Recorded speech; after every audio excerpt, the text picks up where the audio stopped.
Muy buenas tardes a toda la audiencia de Sanamente. Estamos aquí una vez más a través de Multimedia RS con ustedes con un tema más sobre psicología, y nuestro tema de hoy se denomina la mochila emocional, cómo la crianza moldea nuestra salud mental y también cómo eso se plasma en el cuerpo. Vamos a conocer un poquito más de cómo pensamientos, palabras, nosotros logramos somatizar en el cuerpo y entender un poco esta dinámica de mente-cuerpo, cuerpo-mente, y cómo también las heridas e incluso los traumas con T mayúscula o con T minúscula dejan una huella no solamente en nuestra psiquis, sino también en el cuerpo. Hoy queremos explicar un poquitito más sobre esta dinámica para comprender que nosotros somos un todo, que somos un ser unificado y que lo que pasa en la mente impacta en el cuerpo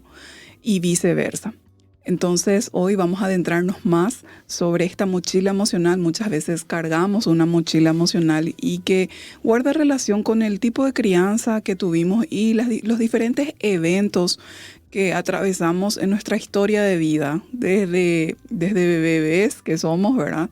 Y en las diferentes etapas evolutivas que vamos teniendo. Entonces quiero saludarle a mi colega, el licenciado Jesús Cardoso. Buenas tardes, Jesús, ¿cómo estás? Muy buenas tardes, licenciada Jadichi. Un saludo a toda la audiencia del programa Sanamente, tercer año que estamos al aire. Muchísimas gracias al Comité de Educación de la Cooperativa Sagrados Corazones por auspiciar este espacio para el bienestar de la comunidad. Hoy es un tema muy interesante. Así mismo es, porque muchas veces, vamos a abordar esto desde la neurociencia, Jesús, ¿verdad? Muchas veces desconocemos esta parte y es importante que haya una toma de conciencia. ¿Para qué? Porque esta toma de conciencia, este conocimiento que hoy vamos a adquirir, justamente nos va a ayudar a conciencia cuando experimentemos ciertos síntomas en nosotros. Y entender también cómo funcionamos. El hecho de poder entender cómo funciona la mente, cómo funciona el cuerpo, nos da herramientas para intervenir oportunamente e intervenir efectivamente en el curso, ¿verdad? Muchas veces de afecciones, ya sean afecciones del cuerpo. Sabemos que una enfermedad detectada tempranamente puede ser revertida y tratada y curada con éxito. Y lo mismo también pasa con la salud mental, la salud emocional, con nuestra psiquis. Pero para eso tenemos que conocer los síntomas y cómo funciona la mente, cómo opera la mente. Y desde ese conocimiento entonces poder tomar una intervención activa, una intervención intencional en búsqueda siempre de esa calidad de vida que todos nosotros nos merecemos y que todos nosotros anhelamos. Entonces, ¿quién no llevó en algún momento una mochila emocional? ¿O quién no carga con una mochila emocional? La mochila emocional que tiene que ver con el pasado, ¿verdad? Con tu historia de vida, con esas vivencias y esas experiencias que te marcaron cuando eras niño, cuando eras adolescente, aún de adulto. ¿Por qué? Porque la vida sigue pasando, ¿sí? La vida ocurre y va a seguir ocurriendo. Entonces, es permanente y es constante todo lo que nosotros vamos viviendo, y los traumas se pueden presentar en cualquier etapa de la vida. Pero hay traumas que son bastante significativos por el impacto que tienen y son aquellos que se desarrollaron en la infancia, ¿sí? Pero hoy vamos a conocer un poquitito más ahora cómo el cuerpo es el escenario, Jesús, de todas las cosas que nosotros vivimos a nivel emocional, a nivel de psiquis. Claro, es muy cierto lo que usted dice, licenciada, porque a pesar de que la medicina moderna ha tendido a una super especialización que fragmenta al ser humano en un montón de parcelas, pequeñas partes identificadas, ¿verdad? Como desconectadas, como ¿verdad? desconectadas. Sí, el cuerpo Entonces, por su lado, la mente por su lado, las emociones por su Claro, lado. entonces a veces uno se hace la idea que todo va por separado, ¿verdad? Realmente somos una maravillosa máquina, ¿verdad? Que funciona en una coordinación que cada día vamos aprendiendo más, ¿verdad? La unicidad, la clínica nos demuestra que hay una unicidad. ¿Qué significa una unicidad? Que somos un todo. No somos así por parcelas, no es que el cuerpo es una cosa, la mente es otra cosa, las emociones son otras cosas. Claro, y encima se mueve en un ritmo, ¿eh? El cuerpo con la mente. Va en una sintonía, en una frecuencia. Por eso la música se graba en ciertas frecuencias también. Y la neurociencia ya, porque el tema de hoy se basa en la neurociencia, en la investigación de la neurociencia. Jesús, algo tan abstracto como una palabra tiene el poder de generar cambios biológicos inmediatos. Sí, así mismo la gente puede investigar, estar en YouTube y ver el tema de las investigaciones japonesas con el agua y el sonido, y les va a impresionar cómo una palabra puede impactar sobre el agua, que es inanimada, decimos ahora. Sí, pero la neurociencia ya estudió, dudar, ¿eh? La neurociencia ya estudió y ya investigó cómo la palabra impacta en el ser humano. Sí, entonces un insulto o una crítica o una palabra hiriente. Inesperada. O, sí, inesperada o esperada también podría ser, ¿por qué no, verdad? Puede generar, Jesús, cambios físicos tangibles.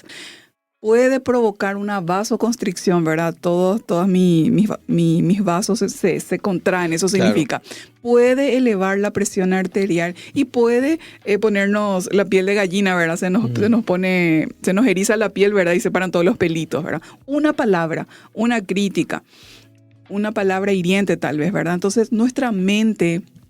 Eso tenemos que entender, gente, que nuestra mente se manifiesta en nuestro cuerpo y nuestro cuerpo es el escenario de las emociones, ¿sí? Ahora, el problema, Jesús, surge cuando al no encontrar, por ejemplo, una úlcera sangrante o una herida o un corte o una lesión en el cuerpo. Algo físico que se pueda físico, ver. tangible, que se pueda ver. Nosotros, ¿qué pasa? Le restamos importancia a esos síntomas cuando no se ven, cuando el dolor es emocional. Y hay muchas de la gente que dice, no, eso es psicosomático nomás. No tiene nada que preocupar, está en tu mente nomás. Sí, claro. Esa es otra cosa. Sí. Tratamos lo psicosomático como algo de segunda categoría, como algo que no es tan importante como si una rotura, por ejemplo, de algún hueso o algún desgarre o alguna herida o alguna cirugía en el cuerpo. Claro, también recordemos que hay situaciones, como está diciendo por la voz, que uno vivió, te impactó, ¿verdad? Y por más que no sea una herida física, no sé si ahí estábamos con un colega, un saludo allá para todos Salto de Guaira. Entonces, ¿qué pasa? Él nos contaba, estábamos hablando sobre experiencia, ¿verdad? Y hay una experiencia donde la persona tuvo una situación fuerte, ¿verdad? Y recordó que él, cuando tuvo una situación donde alguien le dijo algo tanto que le dolió, empezó a comer. Entonces cada vez que alguien le dice... Asoció, claro. No, y se relajó, dijo. Claro. Comió y pudo relajarse por fin. Y nunca más. Y ese es su enfrentamiento hasta el día de hoy, ¿eh? Claro, entonces ahí asoció el alivio de ese dolor, de esa situación que estaba viviendo con la comida. Claro. Y entonces empezó a tener problemas con la comida. Que es lo que estamos diciendo, no hay que tomar por ligero lo que son las situaciones de la infancia, porque eso uno va trabajando más adelante. Por eso yo le decía una vez a una persona que me habló sobre las situaciones que tenía con su hija, qué buena madre responsable sos, le decía que ya le acercás, ¿verdad? Porque el papá no le parecía muy apresurado, pero vos no sabés también cómo está tomando la criatura y qué efecto va a tener después. Y si ocurrió ahora y ahora le podés llevar, mejor todavía. Claro, y nosotros lo que estamos hablando acá es que la mochila emocional no es menos válida ni menos importante. Esa mochila emocional estamos hablando de cargar con dolor psíquico, con un dolor emocional. No es menos importante ni menos válido que una herida en el cuerpo. ¿Sí? Claro, porque, eso es lo que estamos diciendo. Claro, porque las heridas emocionales, aquellas situaciones traumáticas, como decía la licenciada, aquellas situaciones que nos dejaron una huella, ¿verdad? Quedan ahí y están latentes. Y cuando hay ciertas circunstancias en el contexto que la recuerdan, lo que hace la mente es revive esa emoción o esa situación y nos entorpece. A uno le suelen decir, te saboteas, te autosaboteas. Sí. Y justamente el dolor psíquico, el dolor emocional, hay una tendencia a como ponerlo en una segunda categoría y no darle la relevancia ni la importancia. Como si le damos, por ejemplo, a una rotura de hueso, a una cirugía, a una herida en el cuerpo. ¿Sí? Lo tratamos como segunda categoría y la invitación hoy es porque justamente la neurociencia ya nos explica que es tan válido, ¿verdad? El dolor de origen psíquico es tan legítimo y real como una fractura ósea. ¿Sí? Claro. Simplemente que el dolor psíquico utiliza un lenguaje distinto. Y eso es lo que nosotros necesitamos entender, ¿verdad? No es algo de segunda categoría, no es menos importante. Y con este programa queremos que haya una toma de conciencia para legitimar ese sufrimiento psíquico, ¿verdad? Es imperativo realmente eliminar el carácter peyorativo de expresiones como es algo psicológico, ¿sí? O está somatizando, ¿verdad? Y si está somatizando significa que hay un dolor psíquico que se está manifestando y expresando en el cuerpo. Históricamente, Jesús, se ha otorgado mucha mayor validez a aquello que es visible, ¿verdad?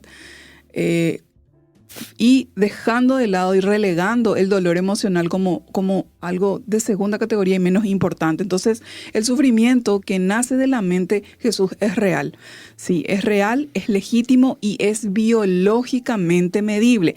Y eso es lo que nosotros venimos hoy a contarte, a poner de manifiesto, ¿verdad? ¿Qué se puede medir? Está científicamente comprobado. No es algo que uno supone, no. Se puede lograr darle un valor numérico real y se puede formar una escala gracias a eso. Así que hoy vamos a hablar mucho sobre entonces el lenguaje, lo no dicho, sí, lo que somático. Lo no dicho lo somatizo. Exactamente, esa mochila emocional que me lleva a mi persona a somatizar el dolor emocional, lo somatizo a través del cuerpo. Entonces, ¿qué es lo que nosotros estamos diciendo? Que el síntoma de origen físico, ¿sí? El síntoma físico, mejor dicho, el síntoma físico que tiene un origen psíquico, o sea, es un sufrimiento, ¿sí?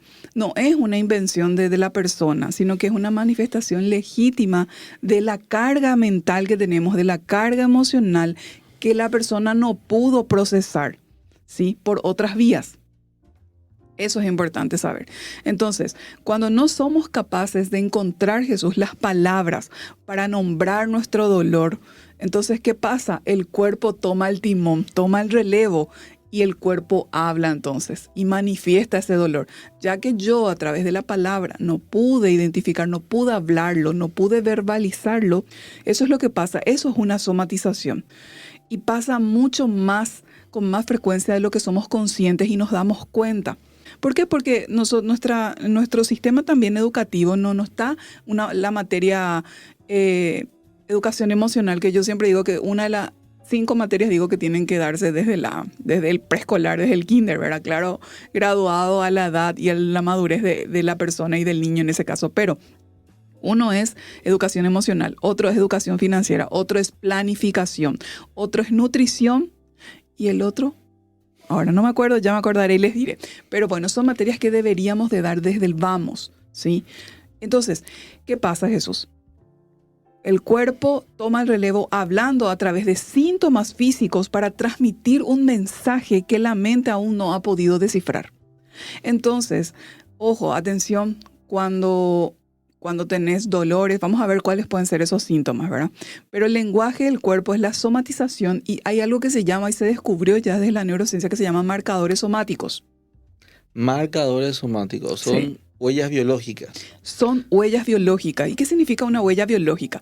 Significa que una emoción que vos y yo sentimos deja una huella en el cuerpo físico. Imaginen, lo intangible deja una marca tangible en el cuerpo físico. A mí me maravilla. Y yo sé que no es nuevo, no es un concepto nuevo, pero igual me sigue maravillando.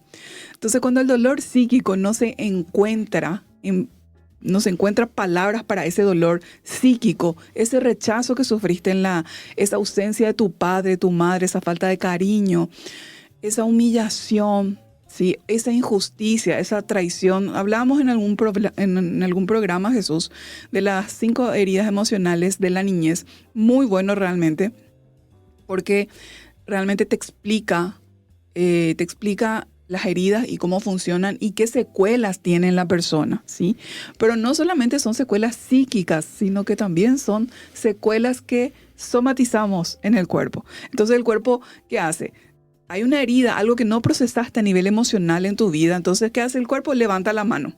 Porque tu ser necesita expresar ese dolor, necesita hablarlo. Entonces ahí levanta la mano del cuerpo. Entonces la somatización, Jesús, es la manifestación física real de un estado afectivo no procesado. Algo que vos no procesaste, algo que vos no pudiste digerir, masticar, ¿sí? Integrar a tu vida. No está resuelto, Jesús.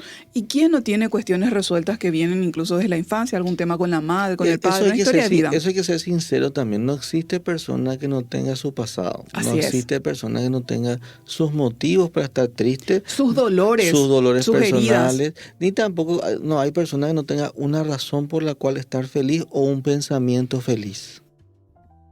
Así que cuando uno habla de estas cosas, como ahora estamos hablando de la somatización, de cómo lo no dicho nos marca para la tristeza, recordad que lo dicho te marca para la alegría. Por eso decirse cosas positivas es bueno también.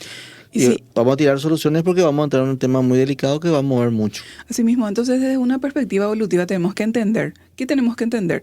Que el lenguaje de supervivencia que el cuerpo justamente emplea es la verbalización, Jesús.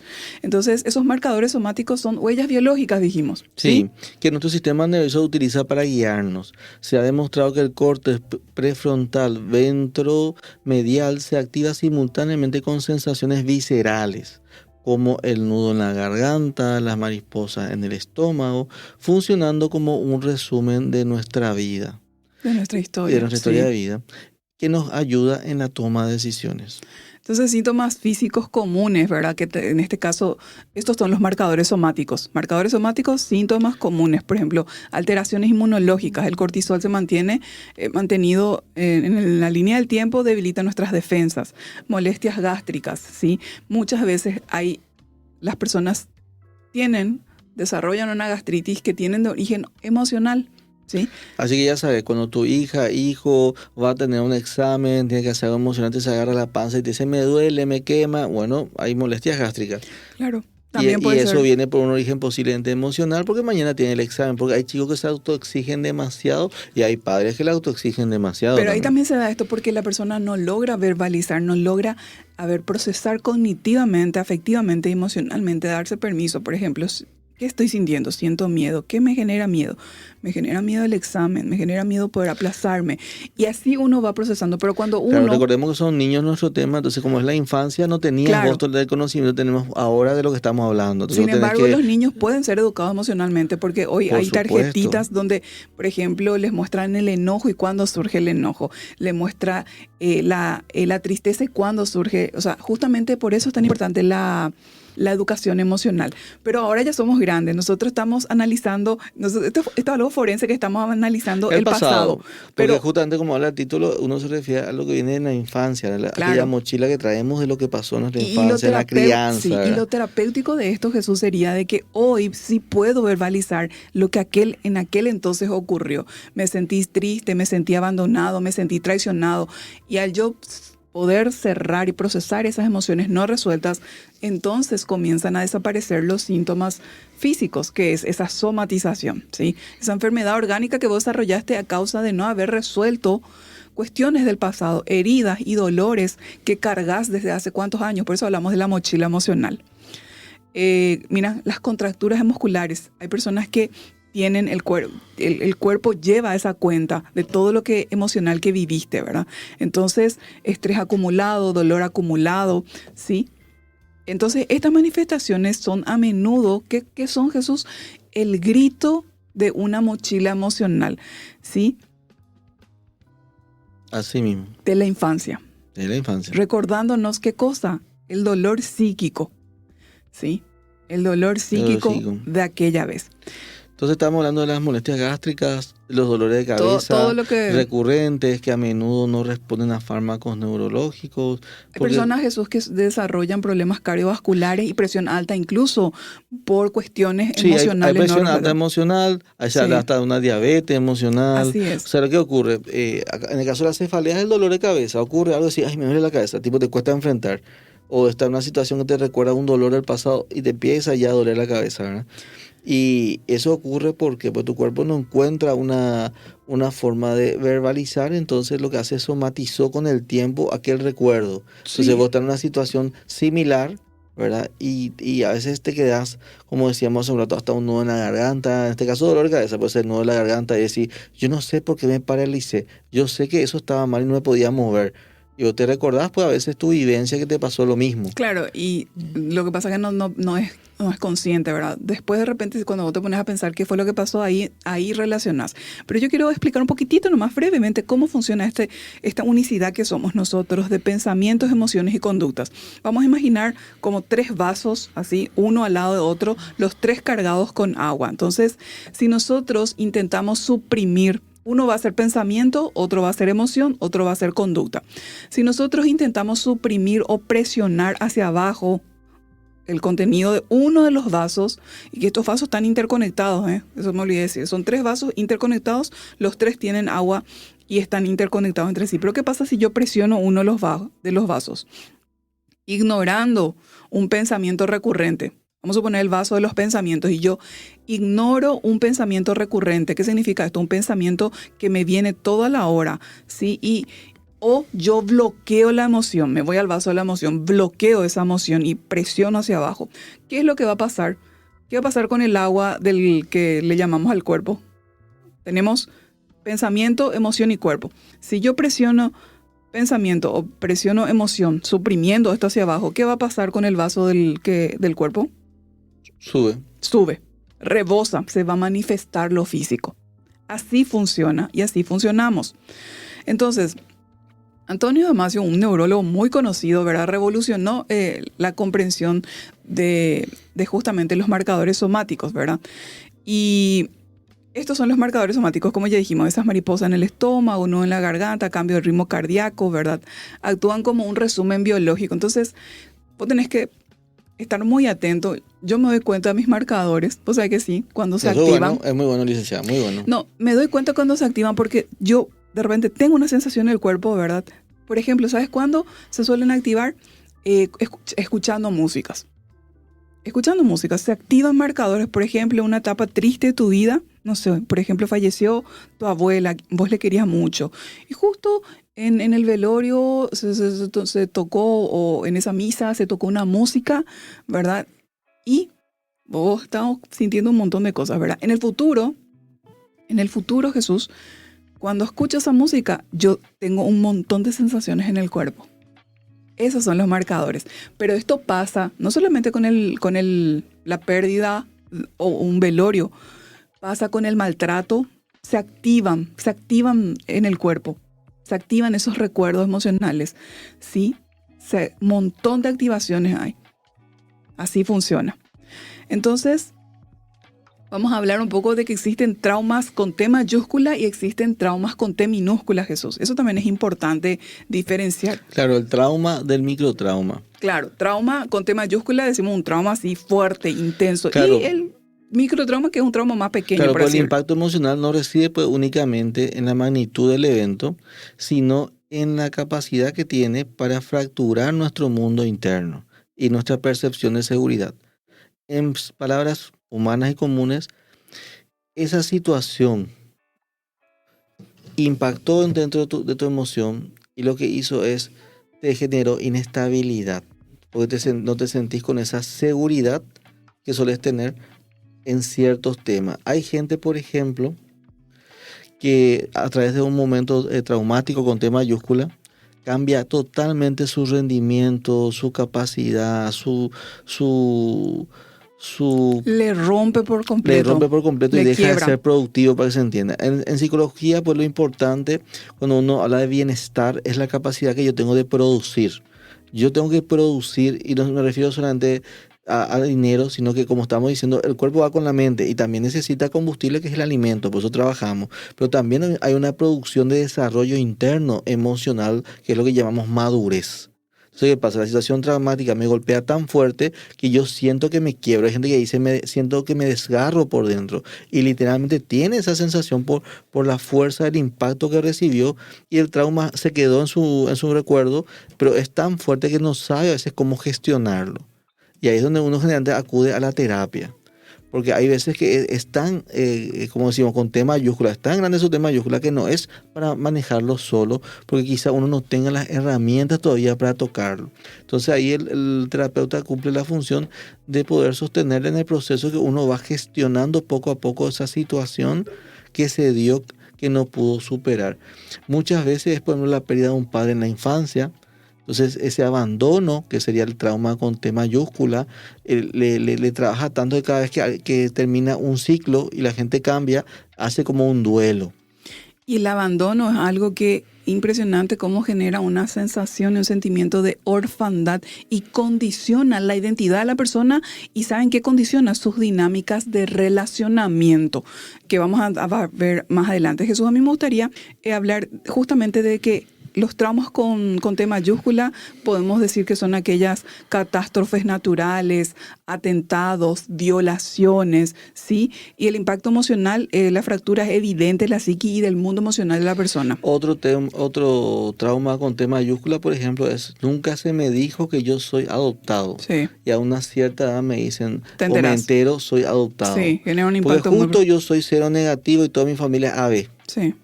Entonces, ¿por qué yo soy cero? Y ahí voy, digo, si papá es AB, mamá es AB, hijo de mí. Y ahí, ¿cómo superas eso? Y ese es un impacto tremendo que te mueve la estantería porque todo el mundo que vos conocías, te descubrís que no era tal como es.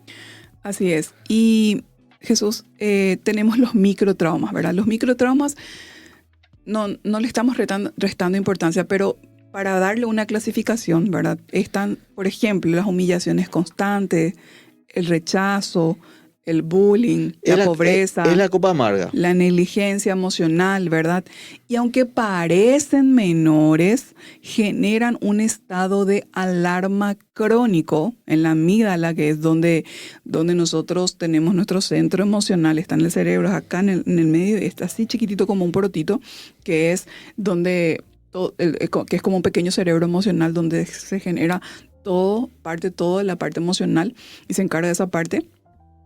Y puede derivar, estos microtraumas pueden derivar en un trastorno de estrés postraumático, o sea que no es para minimizar. Claro que no. Acá, por ejemplo, famoso cuando uno dice, pero qué exagerada es esa maestra que le dijo algo a mi hija porque le dijo algo nomás a su compañerita.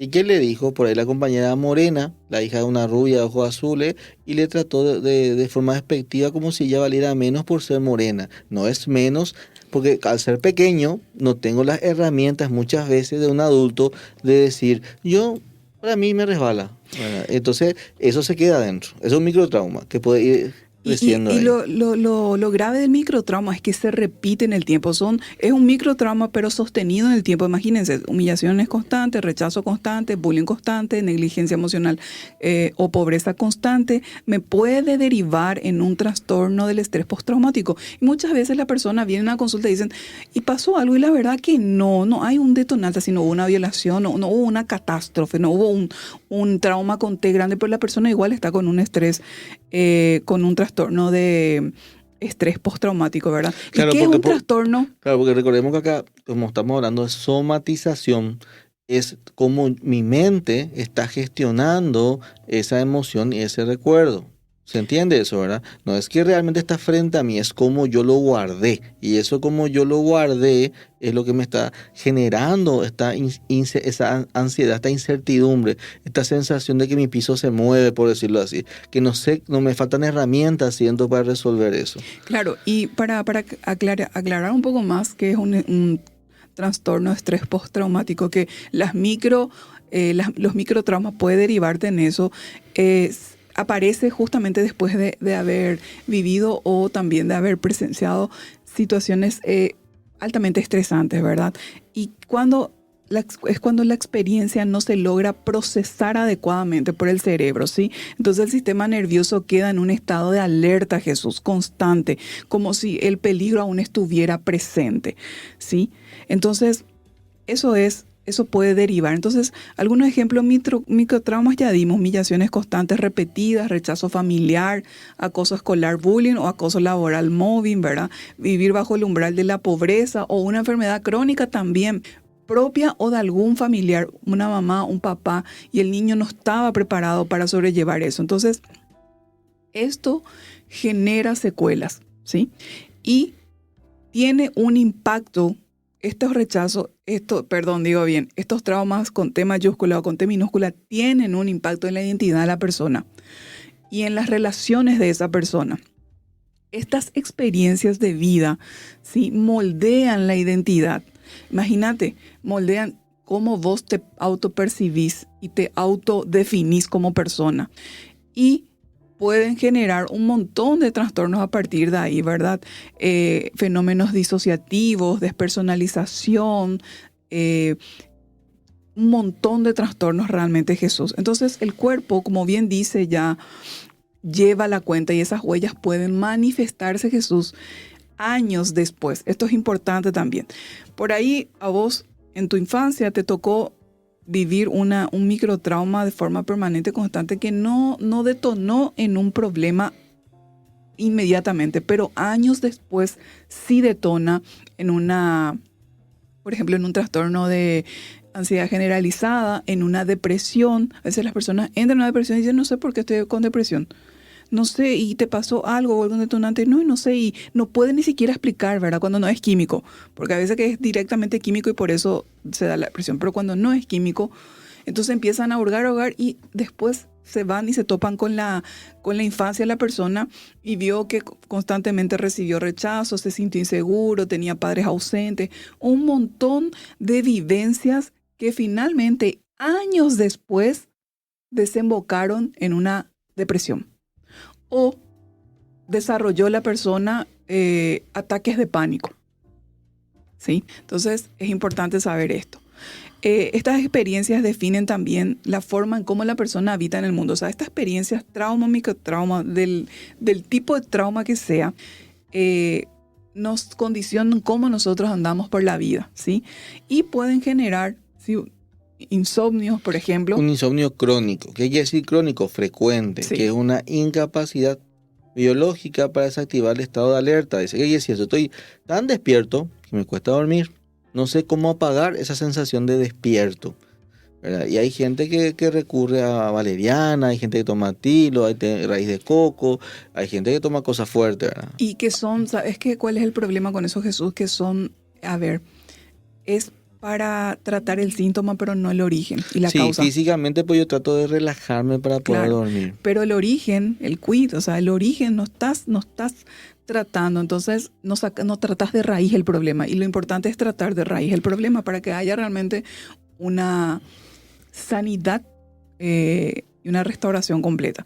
También se puede dar mucha dependencia, miedo atroz al abandono por no sentirse suficiente o merecedor de cariño. Una hiperdependencia se puede dar en la persona, que es una defensa aprendida. La persona dice, no necesito a nadie. Tras haber sufrido, por ejemplo, ausencia de uno de sus progenitores o sus cuidadores o falta de validación de sus figuras de apego. Todo esto son síntomas, son defensas del sistema nervioso, Jesús. Así es, así mismo. Y ahora vamos a entrar en lo que es estilo de crianza y construcción de identidad. ¿Cuáles son los estilos de crianza negativos, verdad, que generan estos traumas o microtraumas que generan a su vez identidad y que luego en el transcurso del desarrollo de la persona en su adultez pueden derivar en un montón de síndromes e incluso afecciones o trastornos, ¿verdad?, que después van a requerir tratamiento. ¿Tratamiento en qué sentido? Muchas veces uno puede solo, dependiendo del grado, pero otras veces va a requerir la ayuda terapéutica ya de profesionales de psicología o incluso de psiquiatría. Y nosotros sabemos que el tema del estilo de crianza no es nada menor, sino que es la persona, la primera autoridad que tuvimos en la casa, que nos está manejando con su estilo de gobierno familiar y obviamente va a tener un efecto importante porque yo le doy autoridad en forma inconsciente porque desde niño para mí siempre fue la autoridad. Cuando uno llega a una cierta edad recién se independiza emocionalmente de las otras personas y cuando uno llega a una madurez recién puede ver desde afuera cómo es la situación. Eso no pasa tanto por la edad, sino como decíamos por el desarrollo personal, porque hay personas muy pequeñas que han desarrollado una gran madurez por las grandes situaciones que le tocó vivir. Entonces rápidamente se despierta de forma diferente, ¿verdad? Entonces la forma en que fuimos cuidados determina nuestra estrategia de supervivencia adulta. ¿Por qué estrategia de supervivencia adulta? Pues yo en mi casa trataba de portarme bien para que no me reten o para que no me castiguen. Pero ¿cómo era el castigo o cómo era el tipo de reto? Entonces eso hay que analizar. Cada estilo envía un mensaje al niño.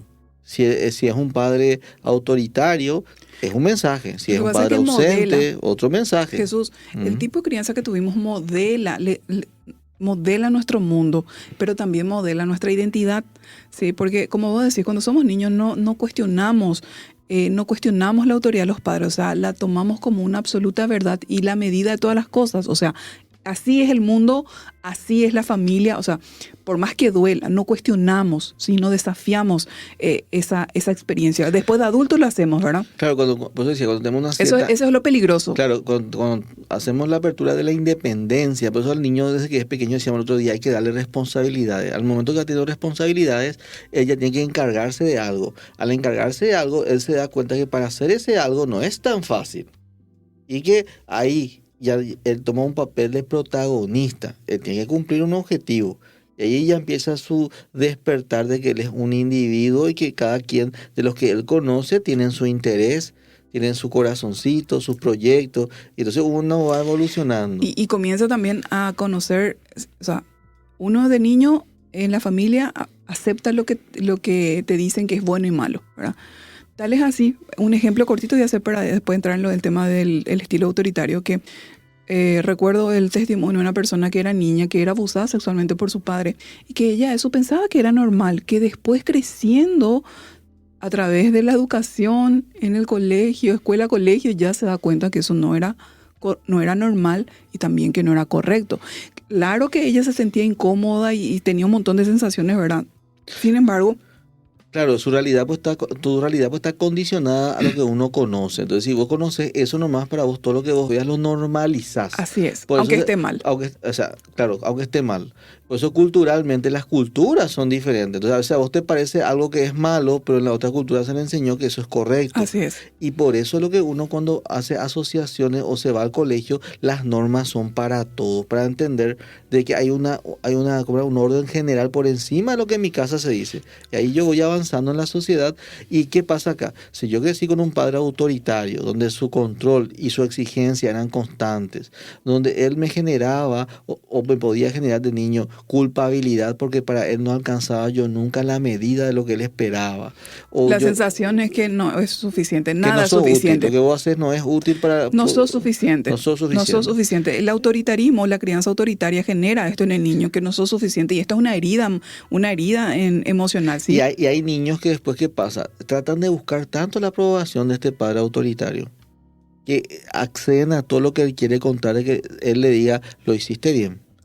Sí, entonces puede pensar. Claro, y ahí entra un peligro que es que vos te anulás. Te anulás y se vuelve muy complaciente, pero esa conducta la repite en todas sus otras relaciones. Claro. Y la persona no tiene calidad de vida, no tiene calidad de relaciones, o sea, no pierde un montón de cosas, ¿verdad? O sea, no es una persona que se está desarrollando normalmente y sanamente. Y en su relación más adelante de pareja puede pensar que este es el modelo de pareja que él necesita o ella necesita y va a buscar. Hay una tendencia, sabemos eso. Entonces, el niño, por ejemplo, Jesús, de padres autoritarios, o uno de los dos que sea autoritario, puede pensar, si me porto bien... ¿Qué es peor? Sí, peor sería ahí, ¿verdad? Pero con que uno sea, ya entra dentro de esta categoría. Entonces, si me porto mejor, mi padre no se va a enojar tanto. El mensaje, por ejemplo, que el niño recibe es: nada de lo que hagas es suficiente. ¿Cuál es el resultado? Baja autoestima, sentimiento de inferioridad, autoculpabilidad. Pero también hay un estilo de crianza, además del autoritario, que puede ser un estilo de crianza ausente.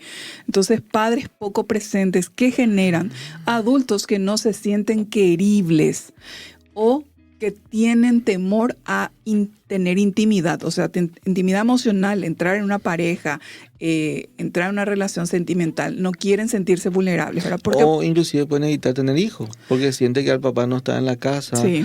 O que le evitaba y que no le daba la atención que él sentía que merecía o quería, ¿verdad?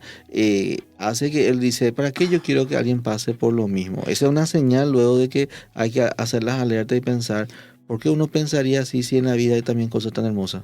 Sí, crea adultos, los padres ausentes crean adultos que se sienten invisibles o poco queribles, desarrollando un profundo miedo a la intimidad. Entonces, el mensaje que reciben es: no soy importante. ¿sí? Entonces, ¿a qué tienen miedo? Al abandono. Y en nuestra sociedad moderna hay padres hiperatareados que se van al gimnasio, se van al club, se van a la ASO, tienen reuniones de negocio y no están en la casa. Entonces, ¿el niño qué hace? Entonces el niño lo que hace es trata de comprarse. Ahí en YouTube por ahí hay un video que pueden ver donde la niña le dice al papá, ¿cuánto cuesta tu tiempo? Y trae su alcancía y le dice, puedes quedarte conmigo, te lo compro. Entonces les invito a buscarlo.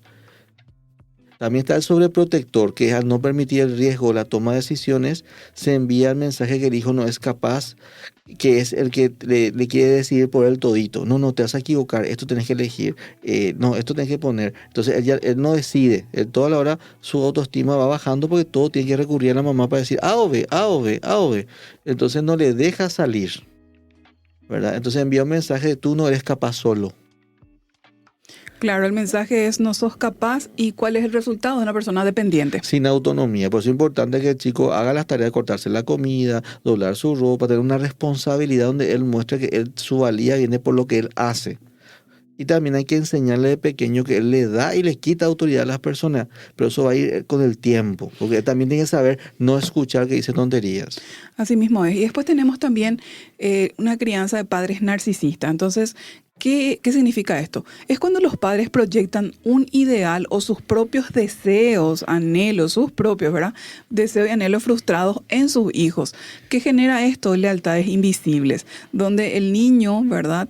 O la niña pierde su esencia por intentar agradarle a su padre o a su madre o a ambos, como estaba diciendo Jesús. Los padres proyectan sus sueños frustrados en el hijo, entonces el niño se convierte en un actor que intenta agradar, perdiendo su propia identidad en el proceso. El mensaje que estos niños con padres narcisistas reciben es: debes de cumplir mis expectativas. ¿Y cuál es el resultado? Pérdida de la identidad. Dejan de ser ellos mismos para convertirse en la medida de lo que sus padres esperan de ellos. En la sombra. Así es. Y no hay nada peor que competir contra alguien que a veces ya no está. Así es. Entonces, estuvimos viendo cuáles son estos estilos de crianza que pueden generar mochilas emocionales que, si no se procesan correctamente, pueden desembocar en problemas psicosomáticos, como ya lo estuvimos viendo. Y hablamos de cuáles son las características de estas crianzas poco saludables que generan malestar, generan afecciones, dolencias, heridas psíquicas, pero también vamos a hablar de los 5 pilares de una crianza saludable. Que son cariño, presencia, sintonía emocional, autonomía y límites. Y me gustaría explicar un poquito brevemente cada uno de ellos. El cariño, por ejemplo, es la base de la seguridad emocional. Abrazarle a tu hijo. Así es. A tu mamá, a tu abuela, a tu papá, a tu abuelo, a tu hermano, a tu hermana. Se trata de hacerle sentir amado a ese niño, a esa niña, ¿sí? Desde la neurociencia, el cariño regula el sistema nervioso. Mira, esto es súper importante.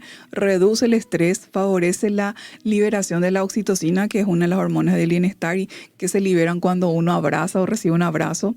La hormona que es del vínculo y la confianza. Entonces, ¿qué genera cariño en el niño? Sensación de seguridad interna, autoestima saludable, confianza en los vínculos, que puede confiar en las personas, que puede relacionarse y capacidad de explorar el mundo, pero sin miedo, sin sentir miedo, sin estar paralizado. Y si sos una persona que te cuesta abrazar, se practica y se logra, porque vos también te va a hacer muy bien aprender a dar cariño cuando no recibimos cariño. Todos tenemos una crianza diferente. Hoy es el día donde puedes decir cambiar tu presente y el futuro de tus hijos. Entonces, un niño que es abrazado se siente escuchado, validado. La conclusión a la que llega: soy valioso y soy digno de amor, ¿sí? Cuando hablamos de presencia, estar no es lo mismo que estar disponible. La presencia no es solamente física, también tiene que ser una presencia emocional y consciente de los padres para con sus hijos, ¿sí? Hoy en día muchos padres están físicamente presentes, pero emocionalmente están ausentes, están distraídos, con estrés, con el teléfono. Y lo peor que están así, yo he visto padres, ¿verdad?, que están así, su hijo le está hablando de sí. ¿Y cuál es la imagen del niño, verdad? Que el teléfono es más importante. Exactamente. Entonces, la presencia de Jesús en este caso implica, estamos hablando de los 5 pilares para una crianza saludable y que no haya todos estos estragos que estuvimos conversando, ¿verdad? La presencia implica escuchar con atención, mirarla a los ojos. Mirarla a los ojos. Una mirada. Te das cuenta de todo lo que estamos diciendo, no tiene precio, no se compra en la farmacia, te toca a vos hacerlo. Y validar lo que el niño siente también. Y es tomarte el tiempo de hacerlo de corazón. Y sinceramente va a ir creciendo la confianza y el vínculo. Y acompañar los momentos cotidianos. Eso es presencia, ¿sí? Ahora, También está validar el mundo interno del niño. Es el tercer pilar, ¿sí? La sintonía emocional es la capacidad de reconocer, comprender y poner en palabras lo que el niño está sintiendo. Es el proceso mediante el cual el adulto actúa como un traductor emocional. Por ejemplo, en lugar de decir no llores, no es nada, se dice entiendo que estás triste, eso te dolió. Yo me recuerdo una frase ahora de un tío, Dios lo tenga en la gloria, que me dijo una vez, si vas a llorar, llora bien ahora, pero no todo el tiempo hay que llorar. Después hay que hacer algo con eso, porque hay que reconocer lo que nos duele, pero también salir adelante. Porque él fue huérfano. Entonces es importante la vivencia también y la autoridad que uno tiene cuando habla. Entonces la sintonía emocional es esto que estamos diciendo, validar las emociones. ¿Y qué genera esta sintonía? Cuando yo valido la emoción del niño, el resultado es inteligencia emocional en el niño, capacidad de autorregulación de sus propias emociones, empatía, conciencia emocional. Todo esto surge del solo hecho que yo, adulto, cuidador, padre, madre, sintonice emocionalmente con el niño. También el cuarto pilar sería la autonomía. Autonomía, escucharon bien, autonomía. Autonomía no es que vos le mandás a la despensa o al súper con la plata. Autonomía es que vos le enseñás que él se maneje solo. Le das un dinero para que se administre en la semana. Le pones unas tareas que él tiene que administrar, el tiempo y los recursos para que él aprenda a gestionarse como un adulto. Doblar la ropa, si es mayor planchar, o sea, pequeñas cosas donde él gane confianza al lograrlo con sus propias acciones, porque él está construyendo su seguridad por sus propios logros. Entonces la autonomía es lo que equivale a que pueda decidir qué ropa ponerse, intentar y fracasar en ese intento y dejar que fracase para que aprenda también él a superar sus dificultades y a aceptar sus limitaciones, equivocarse, aprender. Claro, es permitirle al niño que se construya a sí mismo y darle permiso para decidir, para intentar, para equivocarse. Eso es autonomía justamente. Luego tenemos límites, el quinto pilar de una crianza saludable para evitar traumas y las secuelas de estos traumas y la somatización de estos traumas, esa mochila emocional negativa que estamos hablando al principio. Los límites es la estructura que da seguridad, Jesús. Así es, papá, mamá, vos sos papá y mamá de ese niño, niña o sobrino o sobrina que vive contigo o ahijado o ahijada que está contigo. Entonces el límite es importante. ¿Qué es el límite? Las reglas.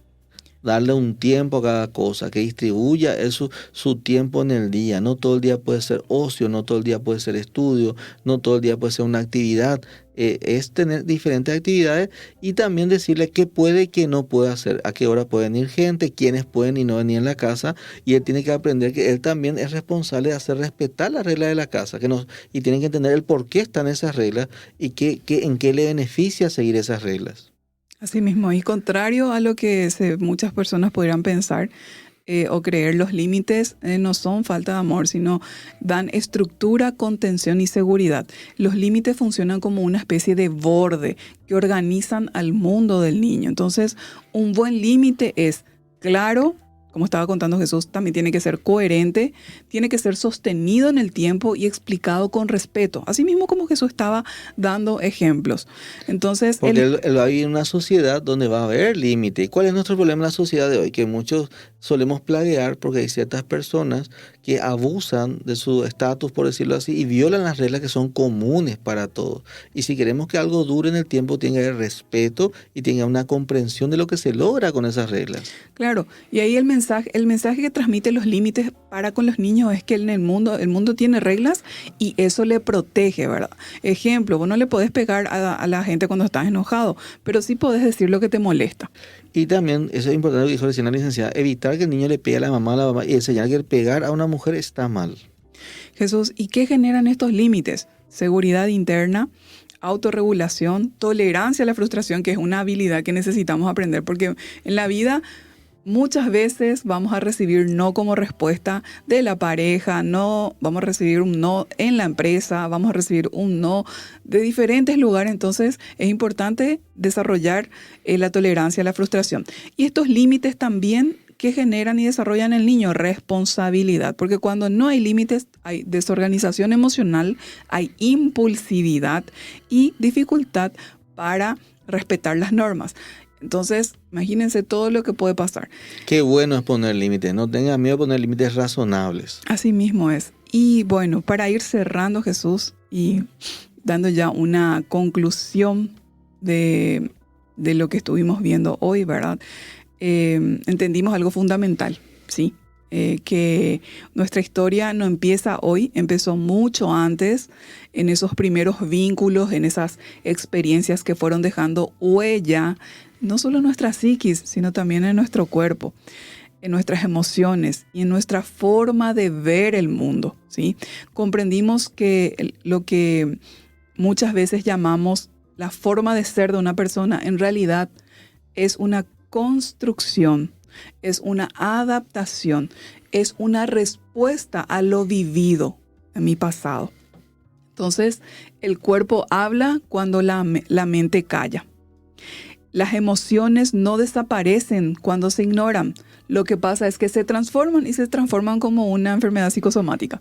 Así que viví ese proceso emocional, ponerle un nombre a esa emoción, reconocerla y después liberarla. Y también entendimos que muchas de nuestras debilidades, nuestras dificultades actuales no son realmente debilidades, sino que son estrategias de supervivencia que alguna vez funcionaron para nosotros y fueron útiles, ¿verdad? Que tal vez hoy ya no, pero en el pasado sí, cuando no tenía recursos ni herramientas por la edad que tenía, ni la madurez que en su momento tenía. Entonces no tengas miedo de decir cambié de opinión. Sí, pensé así, pero hoy ya pienso de esta manera porque aprendí esto o mi experiencia me llevó a pensar esto o me confirma esto o hoy tengo No tengas miedo de decir que hoy estás diferente, cambiaste tu forma de pensar.